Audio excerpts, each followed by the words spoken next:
Hello hello hello, कैसे हैं आप लोग। उम्मीद करते हैं कि आप लोग सब होंगे और आप अपनी पढ़ाई जो है वो अच्छे तरीके से कर रहे होंगे। तो ये सीरीज़ आप लोग को पता है कि ये सीरीज़ का क्या मकसद है।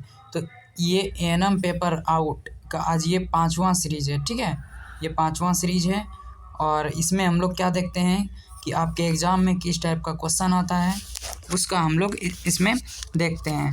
तो इससे पहले अगर आप 4 सीरीज़ नहीं देखे हैं, 4 वीडियो नहीं देखे हैं तो 4 वीडियो जाके देख लीजिए, ठीक है। उसके बाद 5वां वीडियो देख लीजिएगा।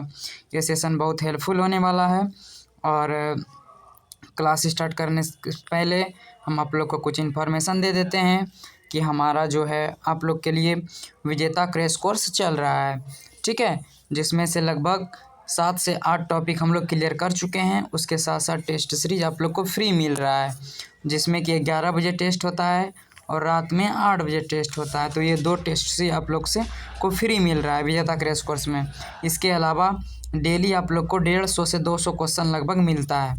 डेली 150 से 200 क्वेश्चन आपको मिलता है। अगर आप इतना कर लेते हैं तो सिलेक्शन को कोई नहीं रोक सकता। देखिए यहाँ पे, देखिए आज 8वां क्लास आया है। तो जो भी बच्चे नहीं देखे हैं वो जाके देख लीजिए। जितने बच्चे मिडवाइफरी विजेता क्रैश कोर्स में जुड़े हैं वो जो नहीं देखे हैं 8वां क्लास, वो जाके देख लीजिएगा। 130 क्वेश्चन दिए हैं, साथ में उसको प्रैक्टिस कर लीजिएगा, ठीक है। तो स्टार्ट करते हैं आज के क्लास का पहला क्वेश्चन। देखिए पहला क्वेश्चन हम लोग 90 तक कर चुके थे, 91 है। देखिए, गर्भावस्था में तापमान बढ़ने का मुख्य कारण क्या है। गर्भावस्था में तापमान बढ़ने का मुख्य कारण कौन सा हार्मोन है। एस्ट्रोजन, एचसीजी, प्रोजेस्टेरोन या फिर ऑक्सीटोसिन। तो आप लोग को पता है कि गर्भावस्था बनाए रखने में कौन सा हार्मोन कार्य करता है। आपका हो जाएगा प्रोजेस्टेरोन। प्रोजेस्टेरोन जो हार्मोन है वो गर्भावस्था बनाने में मुख्य भूमिका निभाता है, ठीक है। और तापमान बढ़ने का मुख्य कारण भी प्रोजेस्टेरोन हो जाएगा, यानी कि सी नंबर इसका सही आंसर हो जाएगा। अगले क्वेश्चन की ओर बढ़ते हैं। अगला क्वेश्चन देख लीजिए, क्या है कि भ्रूण की हृदय धड़कन पहली बार किस तकनीक से सुनी जा सकती है, ठीक है। भ्रूण का जो हृदय धड़कन है सबसे पहले किस तकनीक से सुनी जा सकती है। स्टेथोस्कोप से, अल्ट्रासाउंड से, फेटोस्कोप से या फिर ड्रॉपलर से। इसका जो सही आंसर हो जाएगा अल्ट्रासाउंड, ठीक है। अल्ट्रासाउंड से जानते हैं कि बच्चे का पहला धड़कन सुना जा सकता है, ठीक है, सुना जा सकता है। तो इसका हो जाएगा बी नंबर को लॉक कर दिया जाए। अगले क्वेश्चन की ओर बढ़ते हैं। ट्रू पेल्विस के भीतरी संकीर्ण बिंदु कौन सा है। ट्रू पेल्विस के भीतर सबसे संकीर्ण बिंदु कौन सा है, बताइएगा। Pelvis inlet, mid pelvis, pelvis outlet या फिर सैक्रल प्रोमोनेटरी। तो 93 का सही जो आंसर हो जाएगा वो आपका हो जाएगा मिड पेल्विस। मिड पेल्विस जो होता है वह सबसे सक्रिय यानी कि सकरा जगह होता है। बी नंबर को लॉक कर दिया जाए। अगले क्वेश्चन की ओर बढ़ते हैं हम लोग। अगला क्वेश्चन देख लीजिए कि लेबर के एक्टिव फेज में सर्विकल जो डायलेशन होता है कितनी गति से बढ़ता है। सर्विकल डायलेशन कितनी गति से बढ़ेगा। 0.5 सेंटीमीटर प्रति घंटा, 1 सेंटीमीटर प्रति घंटा, 2 सेंटीमीटर प्रति घंटा या फिर 8 सेंटीमीटर प्रति घंटा। इसका जो 94 का आपका सही आंसर हो जाएगा वो आपका हो जाएगा 1 सेंटीमीटर प्रति घंटा। 1 सेंटीमीटर प्रति घंटा सर्विकल डायलेशन होता है। बी नंबर इसका सही आंसर हो जाएगा। अगले क्वेश्चन की ओर बढ़ते हैं। नवजात में हाइपोग्लिसेमिया का पहला संकेत। नवजात में अगर हाइपोग्लिसेमिया होगा तो इसका पहला संकेत बताना क्या है। रोना, सुस्ती, लाल आंखें या फिर गर्म त्वचा। तो 91 का आपका सही आंसर हो जाएगा। 95 का आपका अगर सुस्ती आ रहा है बच्चे के शरीर में सुस्ती है तो हाइपोग्लिसेमिया का यह संकेत है। तो बी नंबर को लॉक कर दिया जाए। अगले क्वेश्चन की बढ़ते हैं। भ्रूण के चारों ओर की झिल्ली का मुख्य कार्य क्या है। भ्रूण के जो चारों ओर मुख्य झिल्ली होता है उसका मुख्य कार्य क्या है। पोषण देना, सुरक्षा प्रदान करना, रक्त निर्माण या फिर हार्मोन बनाना। तो भ्रूण के चारों ओर झिल्ली का जो मुख्य कार्य होता है 96 का वो उसका होता है सुरक्षा प्रदान करना। बी नंबर सुरक्षा प्रदान करना। अगले क्वेश्चन की ओर बढ़ते हैं। किस पेल्विस में सैक्रम सबसे लंबा और आगे की ओर झुका रहता है? किस पेल्विस में सैक्रम सबसे लंबा और आगे की ओर झुका रहता है? एंथ्रोइड, एंथ्रोपॉइड, जैकुनॉइड या फिर प्लेटिपस? तो किस पेल्विस में हो जाएगा? 97 का आपका सही आंसर हो जाएगा एंथ्रोपॉइड, बी नंबर। ठीक है, बी नंबर को लॉक कर दिया जाए। अगले क्वेश्चन की ओर बढ़ते हैं। लेबर की ऑनसेट किस कारण से होती है? लेबर की ऑनसेट किस कारण से होती है? भ्रूण का मूवमेंट या फिर ऑक्सीटोसिन प्लस प्रोस्टाग्लैंडिन, माता का ब्लड प्रेशर या फिर भ्रूण का वजन? तो लेबर की ऑनसेट किस कारण से होती है? तो 98 का आपका सही आंसर हो जाएगा कि ऑक्सीटोसिन और प्रोस्टाग्लैंडिन। ठीक है, बी नंबर इसका सही आंसर हो जाएगा। अगले क्वेश्चन की ओर बढ़ते हैं। गर्भवती महिला में पीलिया सबसे अधिक किस समस्या से संबंधित है? पीलिया, गर्भवती महिला में पीलिया सबसे अधिक किस समस्या से संबंधित है? हेपेटाइटिस, थायराइड, एनीमिया या फिर कैल्शियम की कमी?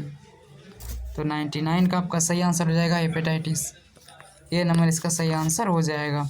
ये सब प्रैक्टिस के नाते आप लोग से करवा रहे हैं, और जिसको भी अच्छा से करना है तो वो कोर्स में जुड़ के कर सकते हैं तैयारी।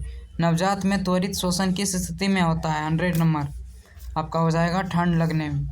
ठीक है, ठंड लगने पर, यानी कि ए नंबर इसका सही आंसर हो जाएगा। देखिए, भ्रूण का जो सिर है प्रसव मार्ग में किस क्रम से नीचे आता है?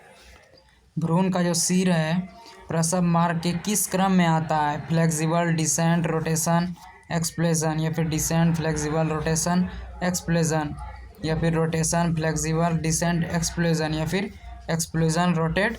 इसमें जो आपका सही आंसर हो जाएगा, ठीक है, 101 का वो आपका हो जाएगा डिसेंट, फ्लेक्सॉन, उसके बाद रोटेशन करेगा, उसके बाद एक्सप्लोजन करेगा। बी नंबर को लॉक कर दिया जाए। एक गर्भवती महिला में इडीमा का सबसे सामान्य कारण क्या है? पढ़े होइएगा। इडीमा का सामान्य कारण क्या है? बीपी बढ़ना, यूट्रस का वेनस रिटर्न पर दबाव, पानी कम पीना, प्रोटीन अधिक? 102 का आपका सही आंसर हो जाएगा यूट्रस का वेनस रिटर्न पर दबाव, बी नंबर। प्लेसेंटा का मैटरनल भाग क्या कहलाता है? प्लेसेंटा का मैटरनल भाग क्या कहलाएगा? कोरियन, फ्रॉन्टोसम, डेसिडुआ, बेसिलस, एमनियन या फिर यॉर्कशेक? इसका बी नंबर हो जाएगा डेसिडुआ बेसिलस। ठीक है, जिसको अगर पता है तो कमेंट में आंसर दे सकते हैं। नवजात में जॉन्डिस सबसे खतरनाक कब माना जाता है? 24 घंटे बाद, 48 घंटे बाद, जन्म के पहले 24 घंटे, 5वें दिन? इसका आंसर जो हो जाएगा जन्म के 24 घंटे में जो सबसे खतरनाक जॉन्डिस माना जाता है, सी नंबर। गर्भाशय का कौन सा भाग प्रसव के दौरान अधिक मोटा और सक्रिय हो जाता है? मोटा होगा और सक्रिय होगा। लोअर सेगमेंट, अपर यानी कि लोअर वाला भाग, अपर वाला भाग, या फिर जो सर्विक्स है वो, या फिर इस्थमस? बी नंबर हो जाएगा अपर सेगमेंट। ठीक है, बी नंबर। अगले क्वेश्चन की ओर बढ़ते हैं। भ्रूण का वजन किस तिमाही में सबसे तेजी बढ़ता है? भ्रूण का वजन पूछ रहा है, हो जाएगा तृतीय तिमाही में। ठीक है, तृतीय तिमाही में, सी नंबर। इपिसायोटॉमी सबसे अधिक किस प्रेजेंटेशन में आवश्यक है? इपिसायोटॉमी सबसे अधिक किस प्रेजेंटेशन में आवश्यक है? वर्टेक, फेस, ब्रीच या फिर शोल्डर? इसका हो जाएगा सी नंबर ब्रीच में हो जाएगा। लेबर में फीटल डायस्ट्रेस का मुख्य संकेत क्या है? लेबर में फीटल डिस्ट्रेस का मुख्य संकेत क्या है? बीपी कम, एफएचआर में कमी, या फिर आप बोल सकते हैं माँ का दर्द बढ़ना, गर्भाशय कठोर होना? 108 का आपका बी नंबर हो जाएगा एफएचआर में कमी, यानी कि फीटल हार्ट रेट में कमी। गर्भ में भ्रूण के चारों तरफ मौजूद अम्लीय वातावरण किसके कारण होता है? Lactic acid, uric acid, carbon dioxide या फिर यूरिया। 109 का आपका सही आंसर हो जाएगा लैक्टिक एसिड, ए नंबर। ठीक है, ए नंबर हो जाएगा। नवजात में तुरंत आंसू क्यों नहीं आता है? नवजात में आंसू क्यों नहीं आता है? डक्ट बंद है, आंखें छोटी है, पानी की कमी है, लेक्रोमल ग्रंथि अपरिपक्व है। तो इसका जो हो जाएगा डी नंबर। ठीक है, डी नंबर हो जाएगा। पेल्विक ब्रीम को क्या कहते हैं? पेल्विक ब्रीम को ट्रू पेल्विस की सीमा, फॉल्स पेल्विस की सीमा, इनलेट का सुपीरियर बॉर्डर या फिर आउटलेट का बॉर्डर। 111 का आपका जो सही आंसर हो जाएगा इनलेट का सुपीरियर बॉर्डर। ठीक है, भ्रूण के फेफड़े में कौन सा पदार्थ सरफेक्ट बनाता है? ठीक है, type A cell, type B cell, type C cell या प्लेसेंटा। इसका हो जाएगा बी नंबर। अगर इसका पीडीएफ आप लोग को लेना है तो इस वीडियो के नीचे टेलीग्राम का लिंक है, वहाँ से आप टेलीग्राम ग्रुप ज्वाइन कीजिए, वहाँ पे आपको पीडीएफ मिल जाएगा। देखिए, गर्भवती महिला में बीपी जो है 140/90 से अधिक होने पर क्या माना जाता है? माइल्ड एनीमिया, गेस्टेक्शन, हाइपरटेंशन, नॉर्मल या फिर इन्फेक्शन। 113 का आपका सही आंसर हो जाएगा बी नंबर, गेस्टेक्शन हाइपरटेंशन। ठीक है, नवजात को जन्म के बाद पहली बार कब नहलाना चाहिए? अगर कोई नवजात बच्चा जन्म लिया है उसको पहली बार कब नहलाएंगे?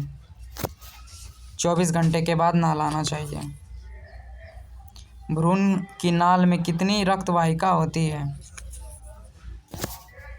तो हो जाएगा 3। ठीक है, 3 हो जाएगा। नॉर्मल लेबर में क्रॉनिंग का क्या अर्थ है? सिर ऊपर जाना, सिर दिखाई देना ना और वापस ना आना, पैर बाहर आना, प्लेसेंटा आना। इसका हो जाएगा सिर दिखाई देना और वापस ना जाना। ठीक है, अगले क्वेश्चन की ओर। 117 गर्भवती महिला में प्रोटीन कब मापा जाता है? हर महीना, हर सप्ताह, हर 2 महीना, केवल अंतिम माह। हर माह। ठीक है, हर माह मापा जाता है। भ्रूण की सबसे सुरक्षित स्थिति कौन सी है? तो इसका आंसर आपका जो हो जाएगा LOA। ठीक है, LOA। नवजात में अधिकतम ऊष्मा किस अंग से निकलती है? नवजात में जो है अधिकतम जो ऊष्मा किस अंग से निकलेगा? पैर से, पेट से, सिर से, पीठ से। तो हो जाएगा सिर से। ठीक है, सिर से। और आज के क्लास का लास्ट क्वेश्चन आपका हो जाएगा कि नॉर्मल डिलीवरी में कितना रक्तस्राव सामान्य माना जाता है? तो आप लोग को पता है कि 500 ml तक चलता है। ठीक है, तो ये आपके रिवीजन के पर्पज़ से क्लास चल रहा है। तो अगर इसका पीडीएफ चाहते हैं, देखिए यहाँ पे सबका आंसर भी दिया गया है और इसका सभी का पीडीएफ दे देंगे। और अगर आपने क्रैश कोर्स अभी तक ज्वाइन नहीं किया है तो ज्वाइन कर सकते हैं, क्योंकि बिना आपका टेस्ट दिए, क्योंकि 2 टाइम टेस्ट लिया जाता है यहाँ पे। और कैसे ज्वाइन करना है तो इस नंबर पे आप कांटेक्ट करके 6299016671 व्हाट्सएप टेलीग्राम पे मैसेज करके आप अपना बैच परचेज़ कर सकते हैं। और हमारा जो मेन क्लास है वो NM पूजा यादव, जो कि 8:15 से लाइव आपकी चलती है, तो वहाँ आपका आप जाके अच्छे से रिवीजन कर सकते हैं। ठीक है, तो इसका पीडीएफ इस वीडियो के नीचे टेलीग्राम का लिंक है, वहाँ जुड़ जाइएगा, वहाँ से मिल जाएगा। और मिलते हैं नेक्स्ट सेशन में, तब तक के लिए पढ़ते रहिए, हंसते रहिए, मुस्कुराते रहिए। जय हिंद, जय भारत।